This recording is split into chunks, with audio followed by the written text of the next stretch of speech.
a este dato, en 2017, 1.228 personas se declararon en insolvencia económica, es decir, en quiebra. Este año, hasta abril, 528 personas ya lo han hecho. Esto quiere decir que en los 4 primeros meses del año, los casos de insolvencia representan el 46% de los reportados el año pasado.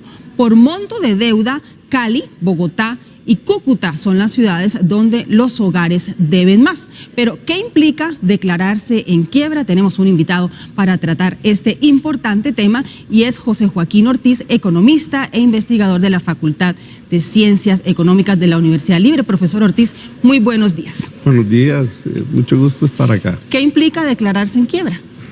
Básicamente es una decisión que toma la persona en el momento en que reconoce que por problemas de tipo económico ha entrado en cesación de pagos en por lo menos 2 de los créditos en los cuales está inmerso en esa cesación de pagos. Pero ¿cómo sé que puedo hacerlo si ya no pude pagar los servicios, el arriendo, el mercado?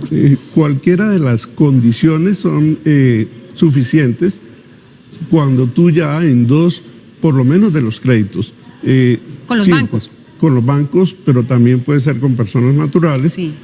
Te puedes declarar en esa situación pasados 3 meses donde no puedes responder por situaciones que son de su flujo de caja. Si ya me di cuenta de esa situación, ¿qué es lo primero que debo hacer? ¿A quién acudo?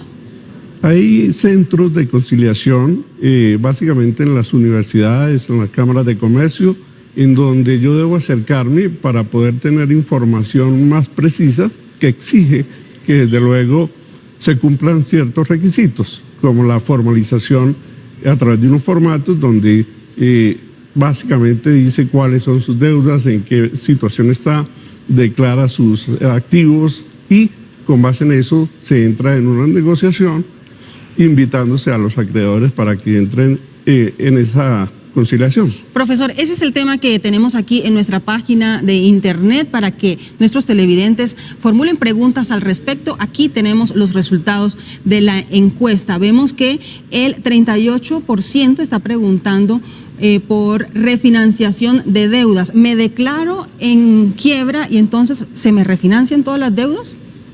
Desde luego, siempre y cuando haya un acuerdo que debe ser aceptado por los acreedores en conjunto y desde luego la capacidad de poder en un plazo máximo de 5 años hacer esa refinanciación, que efectivamente de eso se trata. Pero ¿ellos están obligados, si yo me declaro en quiebra, a aceptar esa refinanciación? Básicamente depende de la forma como se negocie. Tienen la obligación de sentarse a escuchar y dialogar, ¿no es cierto? Pero si las condiciones no se dan, ellos pueden exigir la liquidación del patrimonio, ¿cierto? Que eso es lo más grave que podría suceder en ese caso. Nos preguntan aquí también sobre sanciones y consecuencias para ambos lados, para el que debe y a quienes le deben. ¿Hay sanciones? Sanciones en el sentido de que si se declaran elementos que no son verdaderos, esto debe tener una penalización. Y precisamente buscando de que no se utilice este esquema para entrar en una cultura de no pago, sencillamente, ¿no? Entonces, hay sanciones en ese sentido y creo que son muy convenientes. Que se utilice bien el mecanismo. Correcto. Pues, profesor, tenemos preguntas a esta hora de nuestros televidentes. Buenos días, adelante. Buenos días, mi nombre es María Carolina Suárez de la ciudad de Cartagena y mi pregunta es, ¿a qué lugar debo acudir si cumplo con los requisitos para declararme en insolvencia económica? Como lo decía anteriormente, existen centros especializados de conciliación, fundamentalmente en los consultorios jurídicos de las universidades y en las cámaras de comercio. Hay también, ya desde el punto de vista de un mecanismo manejado por el sector privado, en ciertas notarías y demás, lo cual también es viable para utilizarse. Notarías, cámaras de comercio. Tenemos más preguntas de nuestros televidentes. Buenos días.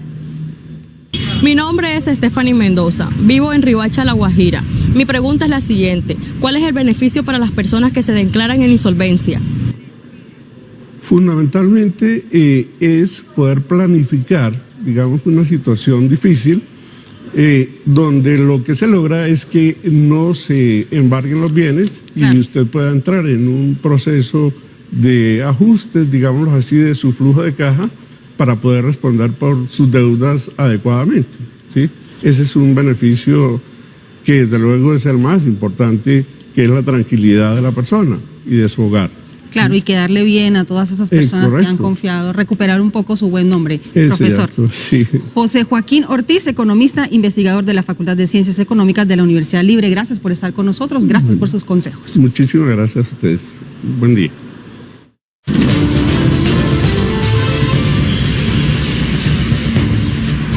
Es hora de hacer un repaso por las noticias internacionales más importantes del momento. Devastación